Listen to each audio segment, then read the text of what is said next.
నేటి నుంచి రాష్ట్ర ప్రభుత్వ గ్యారెంటీలకు సంబంధించి ప్రజల నుంచి దరఖాస్తులను స్వీకరించనుంది. 5 గ్యారెంటీలకు ప్రజా పాలనలో భాగంగా జనవరి 6 వరకు గ్రామ సభల్లో దరఖాస్తులు తీసుకుంటారు. ఇందుకు సంబంధించిన ఏర్పాట్లను అధికారులు పూర్తి చేశారు.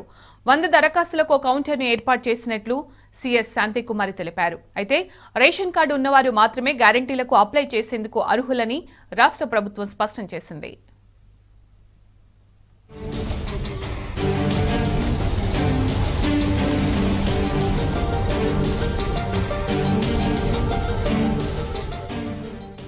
ప్రభుత్వం అమలు చేయనున్న 5 గ్యారంటీలకు సంబంధించి దరఖాస్తుల ప్రక్రియ గురువారం నుంచి రాష్ట్ర వ్యాప్తంగా ప్రారంభం కానున్నది.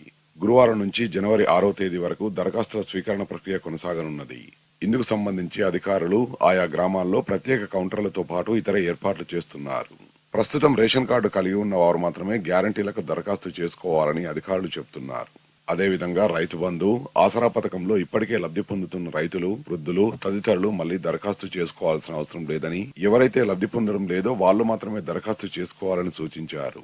గ్యారంటీల దరఖాస్తు ఫారాన్ని బుధవారం సచివాలయంలో సీఎం రేవంత్ రెడ్డి విడుదల చేశారు. అనంతరం దరఖాస్తు ఫారాలను జిల్లాలకు చేరవేశారు.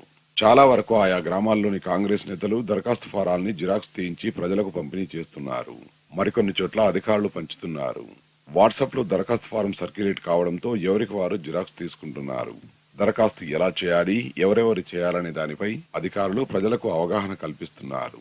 దరఖాస్తు ఫారాలు నింపేందుకు అంగన్వాడీలు, ఇతర ఉద్యోగుల సహకారాన్ని కూడా తీసుకుంటున్నారు.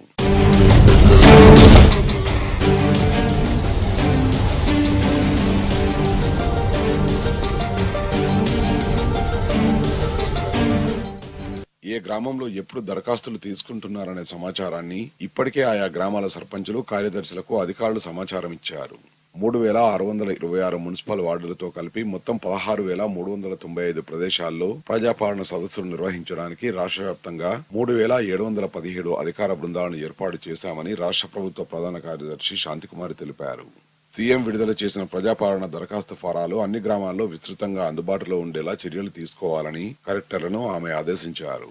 బుధవారం రాత్రి ఆమె కలెక్టర్లతో టెలికాన్ఫరెన్స్ నిర్వహించారు. ప్రజాపాలన కార్యక్రమ పర్యవేక్షణకు అన్ని ఉమ్మడి జిల్లాలకు సీనియర్ అధికారులను నియమించామని తెలిపారు. గ్రామ సభలు ఉదయం 8 గంటలకే ప్రారంభించాలని సూచించారు. మహిళలకు, పురుషులకు వేర్వేరు క్యూలైన్లు ఏర్పాటు చేయాలని, ప్రతి 100 దరఖాస్తుదారులకు ఒక కౌంటర్ చొప్పున పెట్టాలని ఆదేశించారు.